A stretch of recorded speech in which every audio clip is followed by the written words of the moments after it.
नमस्कार, मैं हूं पल्लवी सिंह। आप देख रहे हैं आर्या न्यूज। रुक करेंगे उत्तराखंड की कुछ बड़ी खबरों की ओर। उत्तराखंड में मुक्त विश्वविद्यालय का दीक्षांत समारोह शुरू किया गया। इस आयोजन में शिरकत करने के लिए मुख्य अतिथि कुलाधिपति और राज्यपाल lieutenant general retired Gurmeet Singh, मुख्यमंत्री पुष्कर सिंह धामी और उच्च शिक्षा मंत्री डॉक्टर धन सिंह रावत मंच पर पहुंचे हैं। साथ ही आपको बता दें कि दीक्षांत समारोह में 36 गोल्ड मेडलिस्ट को सम्मानित किया जाएगा। इसके साथ ही 3 विद्यार्थियों को चांसलर मेडल और 6 विद्यार्थियों को प्रयोजित मेडल प्रदान किया जाएगा। बीते वर्ष कोविड के कारण दीक्षा समारोह आयोजित दरअसल नहीं किया गया था, इसीलिए इस बार दोनों वर्ष के स्नातक स्तर के करीब 11,079 लोगों को और स्नातकोत्तर के 16,046, पीजी डिप्लोमा के 112 और प्रमाण पत्र से संबंधित 2100 विद्यार्थियों को डिग्री प्रदान की जा रही है।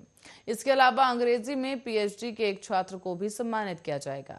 प्रोफेसर नेगी ने बताया है कि कोविड के चलते केवल 200 विद्यार्थियों को ही मेरिट के आधार पर आमंत्रित किया गया है। समारोह में 2 विभूतियों को मानद उपाधि प्रदान की जाएगी। साथ ही कुमाऊं से क्षेत्रीय निदेशक डॉक्टर रश्मि पंत और गढ़वाल से डॉक्टर संजय नेगी को बेहतर कार्य के लिए सम्मानित भी किया जाएगा।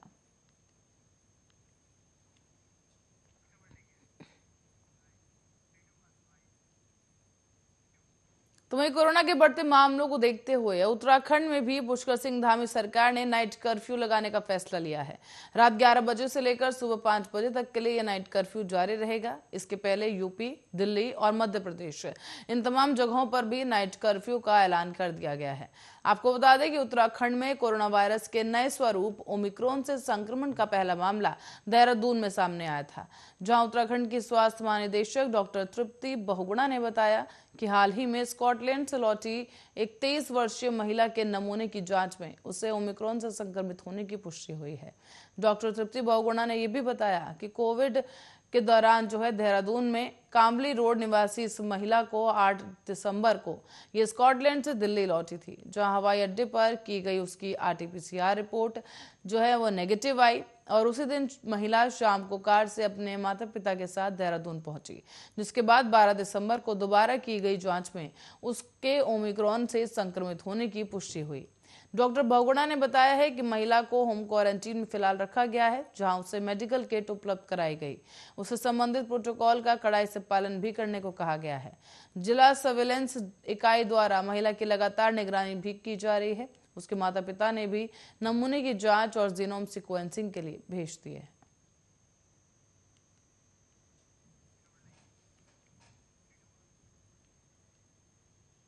तो वहीं पाला गिरने की वजह से औली सड़क 3 किलोमीटर पहले ही बंद हो चुकी है, जिसकी वजह से अब पर्यटकों को 3 किलोमीटर पैदल चढ़ाई चढ़कर ओली पहुंचना पड़ रहा है।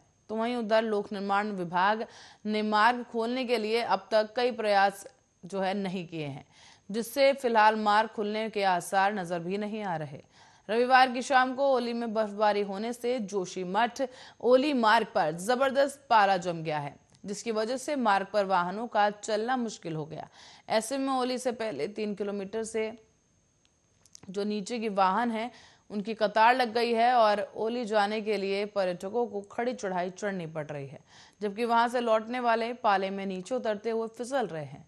उत्तर प्रदेश से आए पर्यटक तुषार का ये कहना है कि ओली मार्ग जगह जगह बंद होने से भारी दिक्कतों का सामना करना पड़ रहा है। प्रशासन को मार्ग खुलवाने के लिए प्रयास करने चाहिए, लेकिन दरअसल वीकेंड पर बड़ी संख्या पर्यटक देखने को मिल रहे हैं और ये सभी पर्यटक ओली आए थे। रविवार को हुई बर्फबारी का पर्यटकों ने जमकर लुत्फ उठाया, लेकिन सोमवार को वापस जाते समय उन्हें काफी परेशानी भी उठानी पड़ी। वहीं आपको बता दें कि पीडब्ल्यूडी की ओर से मार्ग खोलने के लिए अब तक कुछ भी नहीं किया गया।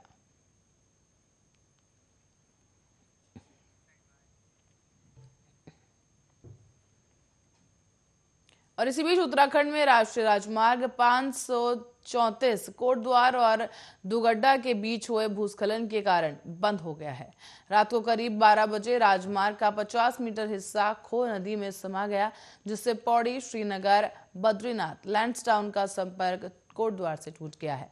राष्ट्रीय राजमार्ग के अधिकारी यातायात को बहाल करने के लिए कोशिशों में जुटे हैं। साथ ही मलबे को हटाने और रास्ता बनाने के लिए युद्ध स्तर पर काम भी चल रहा है।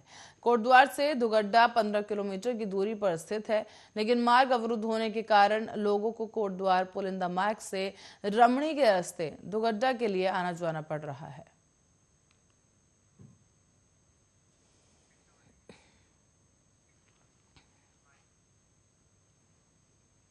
और रुक करेंगे अगली खबर की ओर। रविवार रात को देवाल ब्लॉक में रैन गांव में एक मकान में लगी आग से करीब 58 साल की महिला की जलकर मौत हो गई, तो वहीं मकान में रखा सारा सामान जलकर खाक हो गया।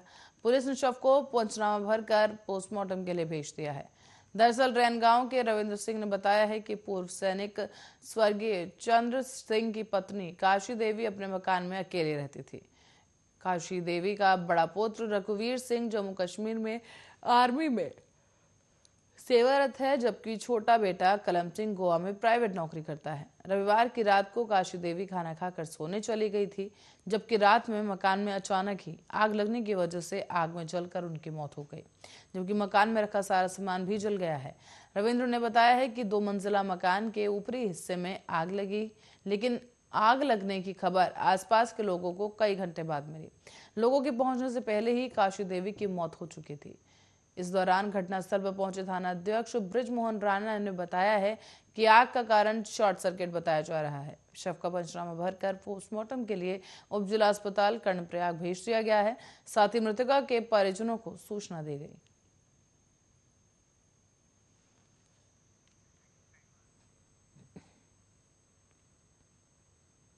और आगामी 30 दिसंबर को अपने हल्द्वानी दौरे में प्रधानमंत्री नरेंद्र मोदी एम्स का शिलान्यास करेंगे।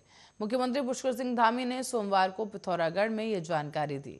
उन्होंने गोंगलीहाट में 21 करोड़ 57 लाख 7 हजार की योजनाओं का लोकार्पण किया और शिलान्यास भी किया। इस दौरान मुख्यमंत्री ने अपने संबोधन में कहा है कि उन्होंने प्रधानमंत्री से ऋषिकेश की तरह ही कुमाऊं मंडल के लिए एम्स का आग्रह किया था, जिसे स्वीकार करते हुए उन्होंने सहमति दी है। और अब 30 दिसंबर को हल्द्वानी आगमन पर प्रधानमंत्री कुमाऊं में एम्स का शिलान्यास करने जा रहे हैं। जीआईसी गंगलीहाट मैदान में सभी को संबोधित करते हुए उन्होंने सड़कों के डामरीकरण और सुधारीकरण का लोकार्पण और जीआईसी कांडा में किरौली में अतिरिक्त कक्ष, नगर पंचायत बैरीनाग का भवन, जीआईसी दसाई स्थल में अतिरिक्त कक्ष का शिलान्यास किया। साथ ही आपको बता दें कि अपने 37 मिनट तक के संबोधन में मुख्यमंत्री पीएम नरेंद्र मोदी का गुणगान करते ही नजर आए। उन्होंने कहा कि प्रधानमंत्री के नेतृत्व में काशी, अयोध्या, मथुरा, बद्रीनाथ और केदारनाथ जैसी तमाम जगहों पर मंदिरों का निर्माण और पुनर्निर्माण किया जा रहा है।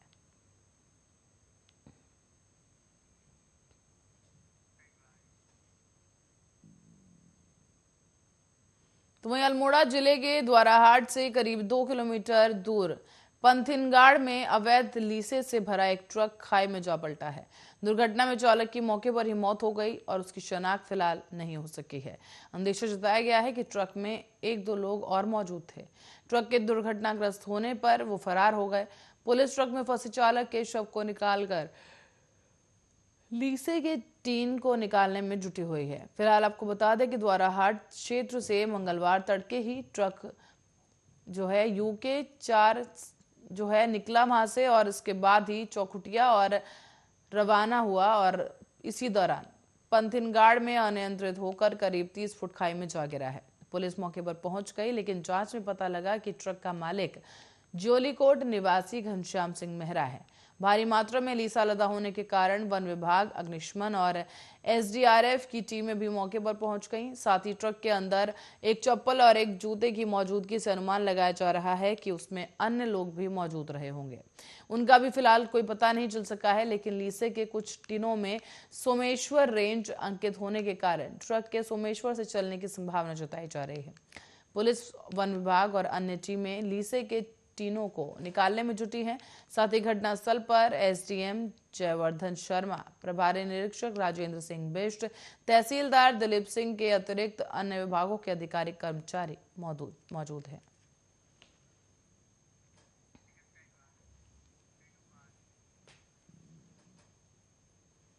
और पहाड़ की ओर जाने वाले राष्ट्रीय राजमार्ग 534 बीती देर रात को कोटद्वार दुर्घटना के बीच बाधित हो गया है, जिस कारण पहाड़ का संपर्क मैदानी क्षेत्र से टूट गया है। मार्ग बाधित होने की वजह से पौड़ी मुख्यालय, गढ़वाल राइफल रेजिमेंट, लैंसडाउन, पौड़ी, श्रीनगर और बद्रीनाथ का संपर्क कोटद्वार से टूट गया है। दरअसल राष्ट्रीय राजमार्ग 534 कोटद्वार दुर्घटना के बीच खो नदी के जो पुल है आधे से ज्यादा समा गया है नदी में, और इसके साथ ही 3 साल पहले भी भूस्खलन के कारण ऐसी ही स्थिति पैदा हुई थी। इस बार फिर बीती रात को भूस्खलन के कारण सड़क नदी में समा गई, जिसकी वजह से राष्ट्रीय राजमार्ग के अधिकारियों की लापरवाही के कारण विगत 3 सालों से अब तक सड़क का निर्माण नहीं करवाया गया। इसी कारण राष्ट्रीय राजमार्ग का बचा हुआ हिस्सा भी बीती रात को नदी में समा गया। राजमार्ग के अधिकारी मार्ग को खोलने के प्रयास में फिलहाल जुटे हुए हैं। राष्ट्रीय राजमार्ग धुमाकोट के सहायक अभियंता मनोज रावत ने कहा है कि सड़क का निर्माण कार्य पहले से चल रहा था, लेकिन बीती देर रात अचानक सड़क का बचा हुआ हिस्सा भी नदी में समा गया। मार्ग को खोलने का प्रयास फिलहाल जारी है। देर शाम तक मार्ग पर यातायात सुचारू होने की उम्मीद भी जताई जा रही है।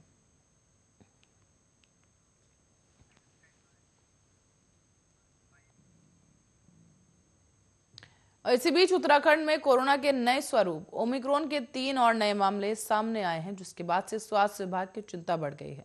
सोमवार को देहरादून में 2 बुजुर्ग और हरिद्वार में एक युवक ओमिक्रॉन संक्रमित पाया गया। 3 संक्रमित यमन और दुबई से लौटे हैं, और जबकि लंदन से लौटी एक महिला की ओमिक्रॉन की रिपोर्ट नेगेटिव आई है। प्रदेश में अब तक ओमिक्रॉन संक्रमितों की संख्या 4 हो गई है। उत्तराखंड में ओमिक्रॉन के मामले बढ़ने से अब स्वास्थ्य महकमा अलर्ट हो चुका है। हरिद्वार और देहरादून में ओमिक्रॉन के 3 नए संक्रमित मिले हैं। हरिद्वार में यमन से लौटा 28 वर्षीय युवक को मेला चिकित्सालय हरिद्वार कोविड RT-PCR जांच की गई थी, जिसमें युवक संक्रमित मिला था। इसके बाद से ही कोविड सैंपल को जीनोम सीक्वेंसिंग के लिए भेजा गया, जिसमें ओमिक्रॉन की पुष्टि हुई है। संक्रमित युवक को आइसोलेट कर दिया गया है फिलहाल। और वहीं दुबई से लौटे देहरादून के राजपुर रोड निवासी 74 वर्षीय पुरुष और 65 वर्षीय महिला के कोविड सैंपल की ओमिक्रॉन पॉजिटिव रिपोर्ट आई है, जबकि 11 दिसंबर को लंदन से देहरादून आई 34 वर्षीय विदेशी महिला की ओमिक्रॉन रिपोर्ट नेगेटिव आई है। स्वास्थ्य महानिदेशक डॉक्टर तृप्ति बहुगुणा ने बताया है कि ओमिक्रॉन संक्रमितों को आइसोलेशन में रखा गया है। स्वास्थ्य विभाग की टीम लगातार निगरानी कर रही है। संक्रमितों के संपर्क में आए अन्य लोगों को चिन्हित कर सैंपल की जांच की जाएगी। प्रदेश में अब तक ओमिक्रॉन के 4 मामले सामने आए। इसमें देहरादून में 3, हरिद्वार में 1 ओमिक्रॉन संक्रमित मरीज मिला है।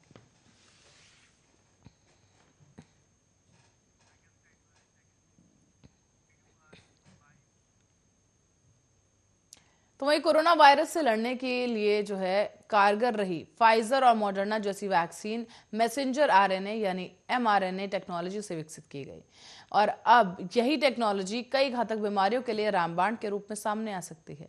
mRNA टेक्नोलॉजी से जुड़ी खास जानकारी देखिए इस रिपोर्ट में।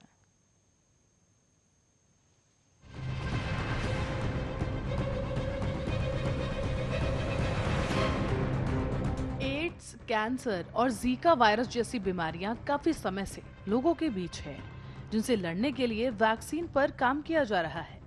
वैज्ञानिक लगातार इसी कोशिश में जुटे हैं कि कोई कारगर दवा लाई जा सके जो इन तमाम प्राणघातक बीमारियों से निजात दिला सके। और अब आखिरकार वैज्ञानिकों की कोशिश रंग लाती नजर आ रही है। mRNA से बनी वैक्सीन के रूप में वैज्ञानिकों को एक नई उम्मीद की किरण मिल गई। mRNA से बनी वैक्सीन इन घातक बीमारियों पर असरदार साबित हो सकती है। दरअसल कोरोना वायरस से लड़ने में कारगर फाइजर और मॉडर्ना जैसी वैक्सीन मैसेंजर RNA यानी mRNA टेक्नोलॉजी से विकसित की गई हैं, और अब वैज्ञानिक इसी टेक्नोलॉजी का इस्तेमाल कर एड्स और कैंसर जैसी घातक बीमारियों पर जीत हासिल करने की तैयारी में जुट गए हैं। पर अब आप सोच रहे होंगे कि क्या होती है mRNA टेक्नोलॉजी। तो आपको बता दें कि mRNA टेक्नोलॉजी से हमारे सेल्स कोशिकाओं में प्रोटीन बनता है। ये जेनेटिक कोड का एक छोटा सा हिस्सा होता है, या यूं कहें कि जब हमारे शरीर पर कोई भी वायरस या बैक्टीरिया अटैक करता है, तब यही टेक्नोलॉजी हमारे सेल्स को एक मैसेज भेजती है। उससे उस वायरस या बैक्टीरिया के प्रोटीन जैसे ही प्रोटीन हमारे शरीर में प्रोड्यूस होता है, फिर उसके खिलाफ हमारे इम्यून सिस्टम में जरूरी एंटीबॉडीज बन जाती हैं। और एक बार फॉर्मूला समझ आ जाए तो इस टेक्नोलॉजी से वैक्सीन जल्दी और आसानी से बन जाती है। इसके साथ ही इससे शरीर की इम्यूनिटी भी मजबूत होती है। कोरोना के खिलाफ बनाई गई वैक्सीन दुनिया की पहली mRNA बेस्ड एक वैक्सीन है। और अब आपको बताते हैं कि किन बीमारियों पर हो सकती है mRNA टेक्नोलॉजी से बनी वैक्सीन कारगर। तो कई बीमारियों में पहला नाम आता है इन्फ्लुएंजा का। आज उपलब्ध इन्फ्लुएंजा की वैक्सीन महज 40 से 60% तक असरदार होती है, पर वैज्ञानिक कहते हैं कि mRNA के जरिए इससे ज्यादा अच्छी वैक्सीन बनाई जा सकती है। अमेरिका में इसके ट्रायल्स पहले से ही शुरू किए जा चुके हैं। फाइजर कंपनी ने ट्रायल के लिए 600 बूढ़े वॉलंटियर्स इकट्ठा कर लिए हैं और मॉडर्ना कंपनी भी 180 एडल्ट्स के साथ जल्द ही स्टडी शुरू करेगी। तो वहीं दूसरे नंबर पर नाम आता है HIV एड्स का, जो कि एक ह्यूमन इम्यूनो एफिशिएंसी वायरस से होने वाली बीमारी एक्वायर्ड इम्यूनो डेफिशिएंसी सिंड्रोम है, जिसका दुनिया में कोई इलाज नहीं। इसीलिए दुनिया भर के वैज्ञानिक दशकों से इसके वैक्सीन बनाने में लगे हुए हैं। ये वायरस मरीज के शरीर में पहुंचकर खुद को छुपा लेता है।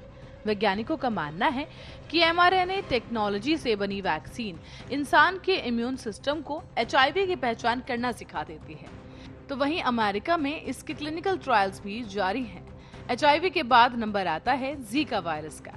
अगर गर्भवती महिलाएं जीका वायरस से संक्रमित होती हैं, तो उनके बच्चे गंभीर विकलांगता के साथ पैदा हो सकते हैं और इस बीमारी के लिए भी अब तक कोई वैक्सीन उपलब्ध नहीं कराई गई।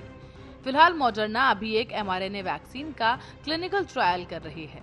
तो वहीं अगर बात करें साइटोमेगालो वायरस की, तो साइटोमेगालो वायरस यानी कि CMV एक सामान्य और नुकसान न पहुंचाने वाला वायरस है, लेकिन ये नवजात शिशुओं के लिए हानिकारक होता है।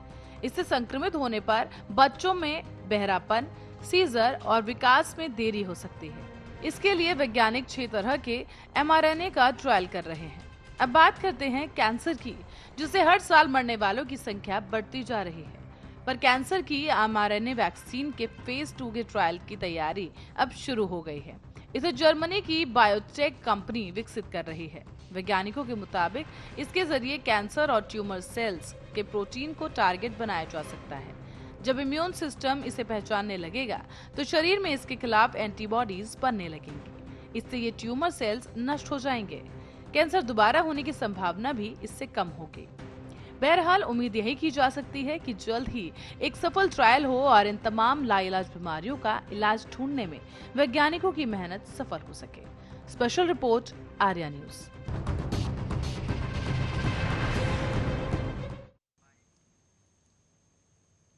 और इसी रिपोर्ट के साथ ही फिलहाल के लिए खबरों में इतना ही। देश और दुनिया की तमाम खबरों के लिए देखते रहिए आर्या न्यूज।